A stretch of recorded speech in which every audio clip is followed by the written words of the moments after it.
Welcome to Cheltenham Music Festival Replay. We are here to celebrate everything that makes Cheltenham Music Festival so special.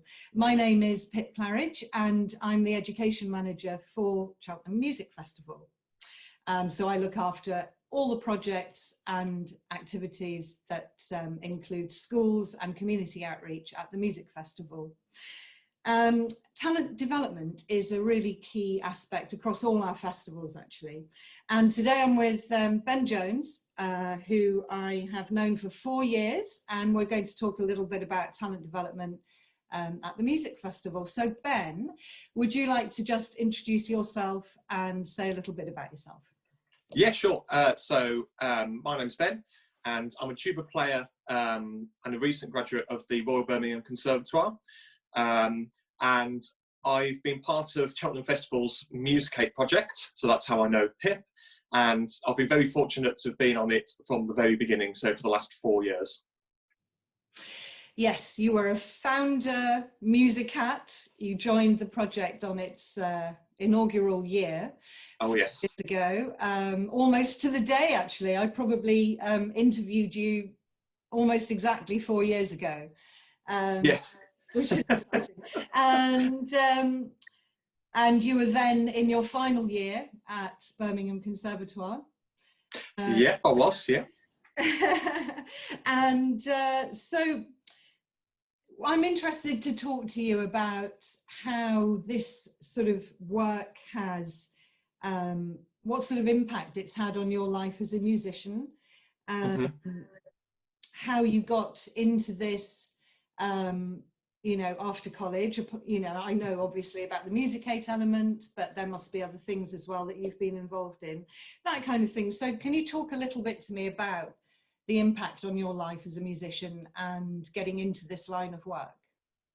Yeah, sure. So I think Musicate came at quite an important part of my life. I mean, there was a year to go before I had to leave college, and it kind of gave me the kind of necessary skills to be able to set myself up as a freelance musician, especially in the education sector, because I think the competition's quite strong and there's some fantastic musicians out there that you're going to be going against.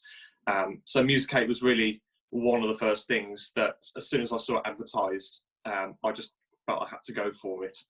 And it's something I was aware of from, I'd say, the third year of college. So the last 2 years of my degree, I thought to myself, I really need to start thinking about my future and trying to include some things on my CV and develop these skills that I think now are really, really important.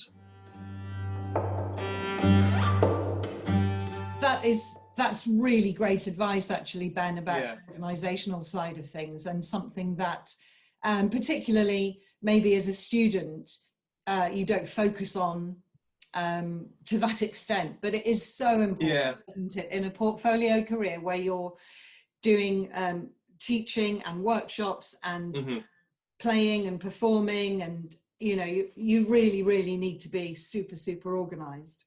Yeah. What about looking for, you know, different opportunities and being open to things that come along? Did you find that were you like that? Did you seek things out? Yes, I think I did. Yeah, as soon as third year came, I really started looking at notice boards around college and just seeing what's available really, and just applying to what I felt would be beneficial for my development. Yeah, so funnily enough, Musicate, I was made aware of Musicate by just a little poster that was just put up around college 4 years ago, and I just thought, oh, it sounds interesting. It was an opportunity for me to kind of find a way into workshopping within primary schools and a different approach to music education, which I think is really important. And in first year, I was a Musicate.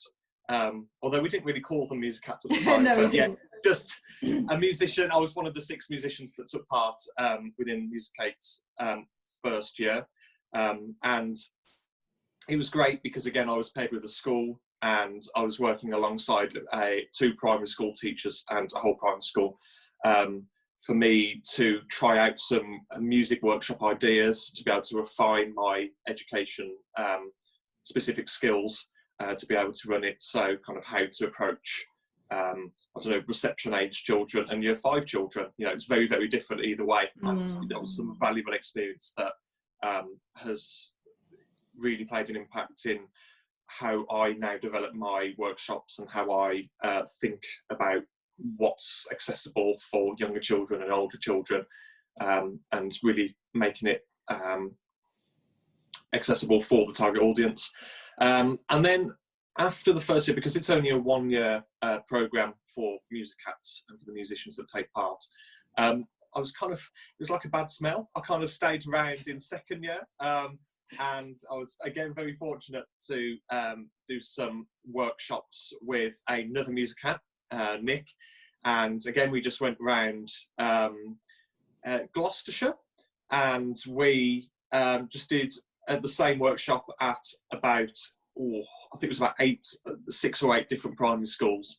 And again, it was great because that was more, I'd say, quite a realistic approach to kind of a freelance music education career, because you just turned up, you did the workshop, you put your heart and soul into make sure that those children for that hour really enjoy what they do, and then you zoom off to another school and do the same thing. And it was really interesting. Again, that was the first time that I was involved in that kind of process, kind of having to co-lead a workshop and constantly evolve what's going on to make it appropriate for the children. And again, we did that last year as well. It was fantastic. And then this year, I was very, very fortunate to be asked to be a mentor with Musicate. So all of a sudden, the role has completely flipped on its head. And I've been working with 6 fourth year, final year, and recent graduates from the Royal Birmingham Conservatoire to help them develop their skills.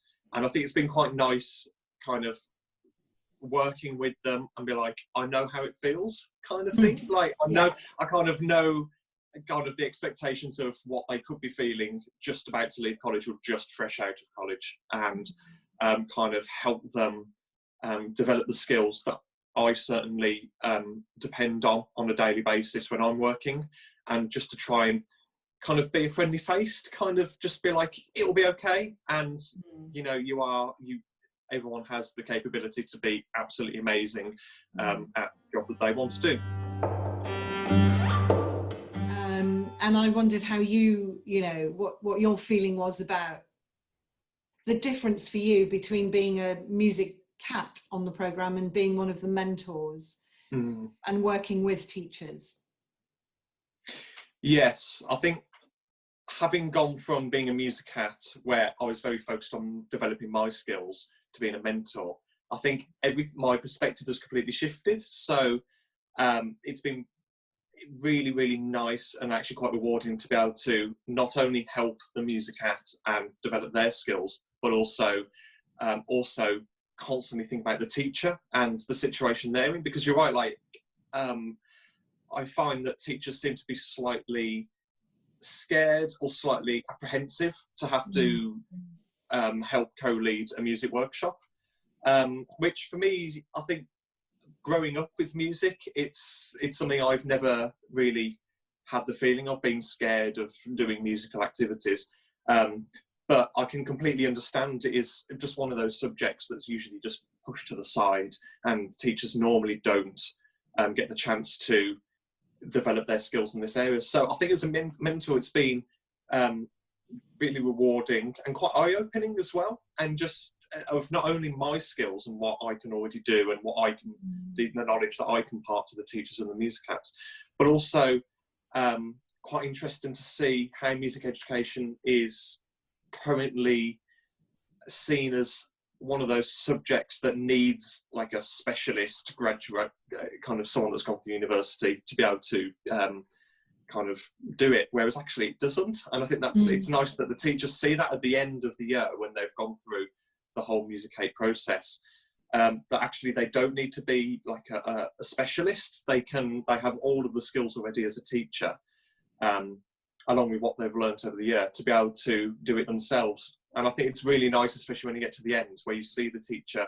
leading the activities that at first they didn't really have the confidence to do or the know-how to.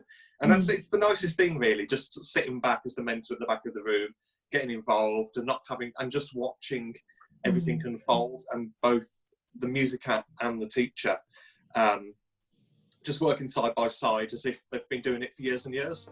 Yeah. So we would think, right, what's the overall aim? What are we aiming to teach them? I think it was to teach them several musical aspects, so dynamics, tempo, pitch, pulse, what we'd class as kind of the building blocks of music, and we wanted to try and touch on all of them over the course of an hour's workshop, which was quite a big ask, actually. I think it took a lot of planning, because an hour just absolutely flies by, but with the mentoring and the support from the Musicate project, it was actually possible. And I think it gave me the skills that I think if I was to try and make a workshop prior to Musicate, I don't think I would have thought about nearly as much as I would afterwards.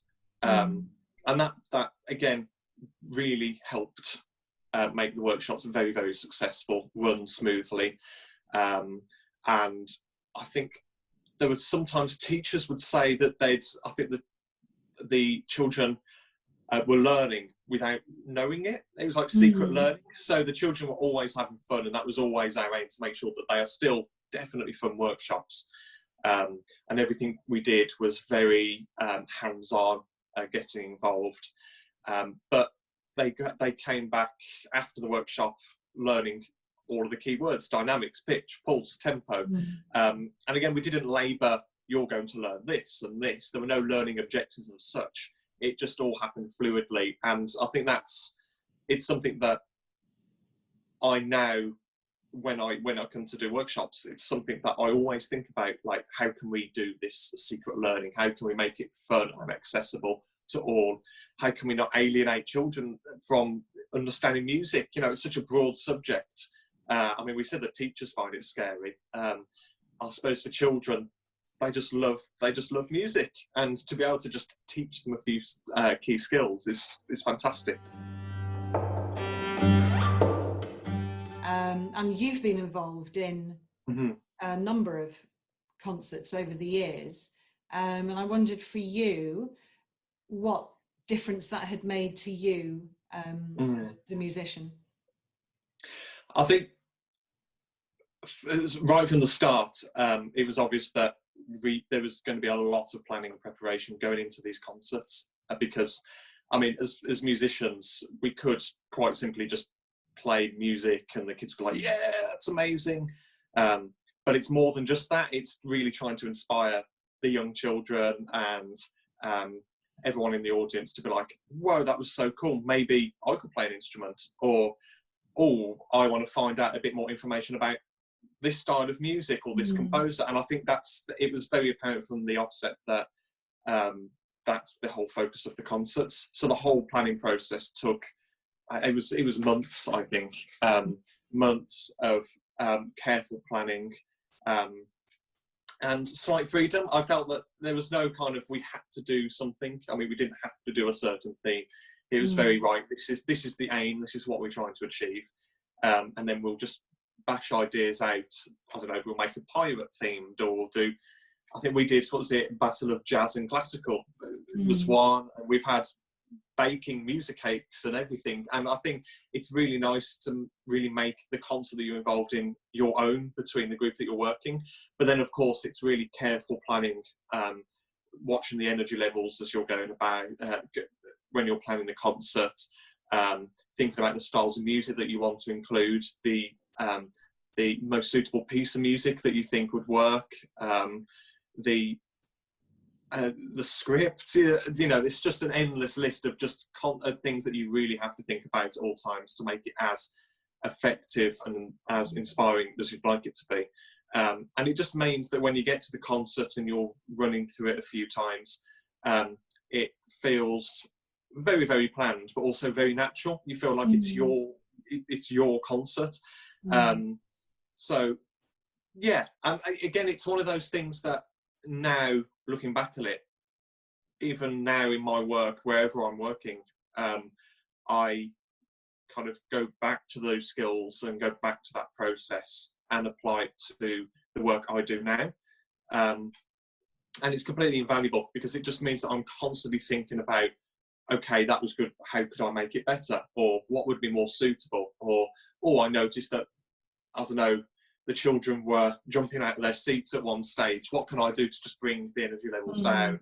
And it's all of those things that the launch concert for me, and the concerts that Musicats do, is so important, and is really a highlight of Musicate. Oh, Ben, it's been so lovely talking to you this morning and hearing more about your experience with Cheltenham Music Festival and the impact it's had on your personal and professional life. And I'll be seeing you again soon, I expect. Absolutely, I hope so. All right. Bye for now. Cool. See you.